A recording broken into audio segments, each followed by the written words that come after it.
সময় দেশটা তোমার বাপের নাকি করছে ছলা কলা, কিছু বললে ধরতা চেপে জনগণের গলা। এখান থেকে বেরিয়ে আসতে হবে। আবার যদি কোনো রকম কোনো সরকার যদি এরকম করে ধর ধর ধর, চোরদের ধর, দফা এক দাবি এক, শেখ হাসিনার পদত্যাগ, যেগুলো করে আসছি আমরা এগুলাই করবো আবার আপনাদেরকে সাথে নিয়ে। স্বৈরাচারী লুটপাটের সময় ভুলে যান, আপনাকে কিন্তু হিসাব দিতে হবে। আমি যদি ভুল করি আমাকেও কিন্তু আপনার সামনে আসতে হবে।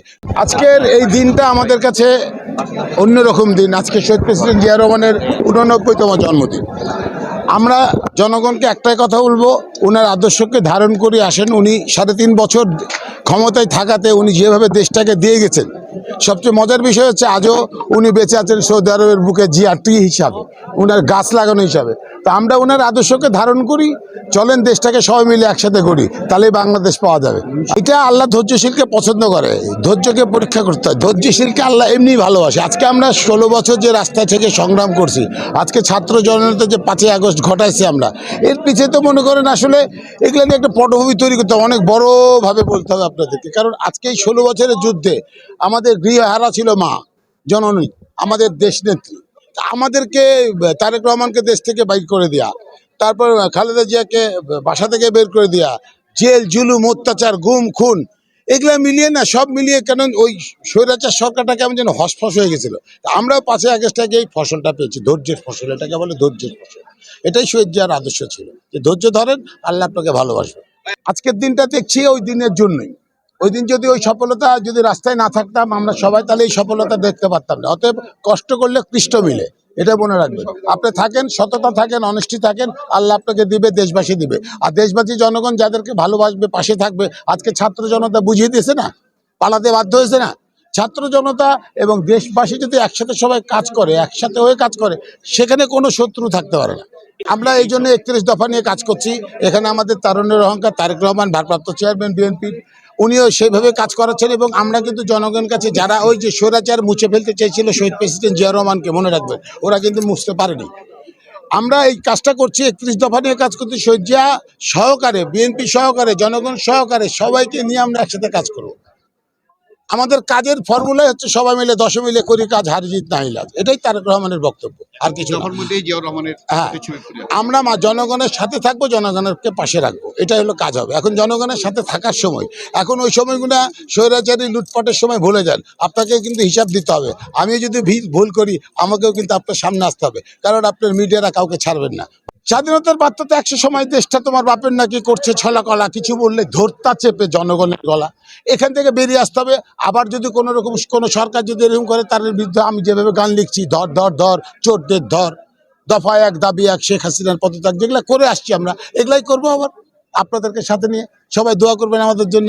আজকে আমার নেতা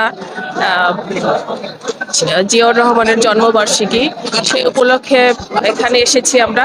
কিন্তু আপনারা জানেন বিগত 17 বছরে আমরা এই কোনো প্রোগ্রামই, এখানে একটা মাজার, হ্যাঁ, তার জন্মবার্ষিকীতে আমরা এখানে আসি, মৃত্যুবার্ষিকীতে এখানে আসি, তো বিভিন্ন ইসে আসা হয় এখানে।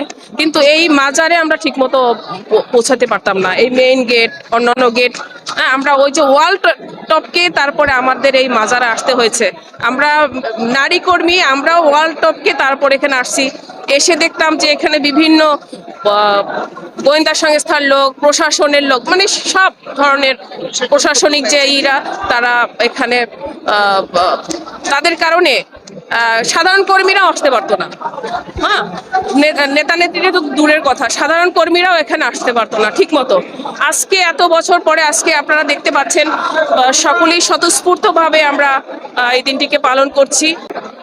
17 বছরে শুধু আমি না, মানে এমন এমন কিছু আছে যে যারা সমর্থক, তারাও এই স্বৈরশাসকের কারণে নিজের ঘরে বাসা বাড়িতে থাকতে পারেনি। আমি একজন নারী কর্মী, তারপরও আমি বিস্ফোরক মামলার আসামি। আমি আমার নেত্রী, আমি মহিলা দলের সহ সম্পাদক কেন্দ্রীয় কমিটি।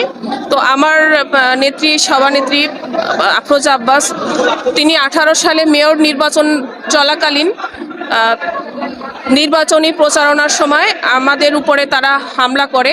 প্রশাসন তাদের সাথে ছিল, কিন্তু তারা হামলা যেদিনকে করে তার 2 দিন পরে শুনি যে আমাদের নামে তারা পাল্টা আমাদের বিরুদ্ধে মামলা করেছে, বিস্ফোরক মামলা। তো তো সেই বিস্ফোরক মামলার আসামি হলাম 2018 সালে।